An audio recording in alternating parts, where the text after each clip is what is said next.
بسم اللہ الرحمن الرحیم۔ یہ کہانی ہے ایک بہو اور ساس کی۔ شادی کے 3 سال بعد ساس نے بہو سے پوچھا، بہو مجھے ایک بات تو بتا، میں تجھے اتنی خراب اور کھری کھری باتیں سناتی ہوں اور تو پلٹ کر جواب بھی نہیں دیتی اور غصہ بھی نہیں کرتی اور بس ہنستی رہتی ہے۔ بہو کو تو جیسے سنانے کو کہانی مل گئی، کہنے لگی، اماں جی آپ کو ایک بات سناتی ہوں۔ میں جب چھوٹی تھی تو مجھے ہمیشہ ایسا لگتا تھا میری ماں میری سگی ماں نہیں، کیونکہ وہ مجھ سے گھر کے سارے کام کرواتی تھی اور کوئی کام غلط ہو جاتا تو مجھے ڈانٹ بھی پڑتی اور کبھی مجھے مار بھی دیتی تھی، لیکن ماں تھی وہ میری، مجھے ان سے ڈر بھی لگتا تھا اور میں نے ان سے کبھی غصہ نہیں کیا، یہاں تک کہ میں کالج میں آ پہنچی۔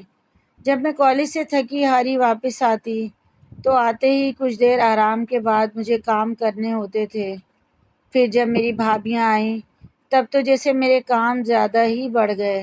ہونا تو چاہیے تھا کہ بہو آئی تو ساری ذمہ داریاں اس پر ڈالی جاتی، لیکن میری امی نے پھر بھی مجھ سے سارا کام کروایا اور پھر کبھی بھابیوں کو نہیں ڈانٹا بلکہ ان کے کام بھی مجھے کہتی تھیں، یہ کہہ کر کہ خیر ہے پھر کیا ہوا۔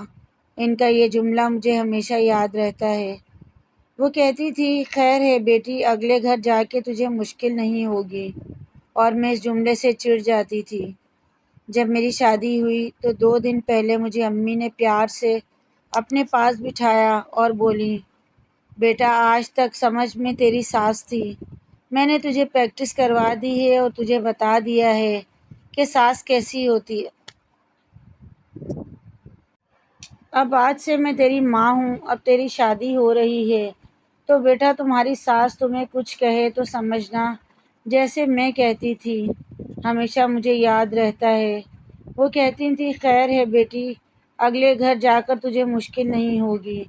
بس یہی بات تھی کہ مجھے آپ کی باتیں بری نہیں لگتی، کیونکہ میری امی نے مجھے پریکٹس کروا کے ہی بھیجا ہے، اور اماں جی آپ نے تو کبھی اتنا ڈانٹا ہی نہیں جتنا امی ڈانٹتی تھیں۔ بہو یہ کہہ کر ہنستی ہوئی کچن میں چلی گئی اور ساس سوچتی رہی، کیا واقعی بیٹیوں کی تربیت ایسی کرنی چاہیے؟ اللہ رب العزت تمام بہن بیٹیوں کے نصیب اچھے فرمائے، آمین۔ مزید ایسی اسٹوریز کے لیے چینل کو ضرور سبسکرائب کریں۔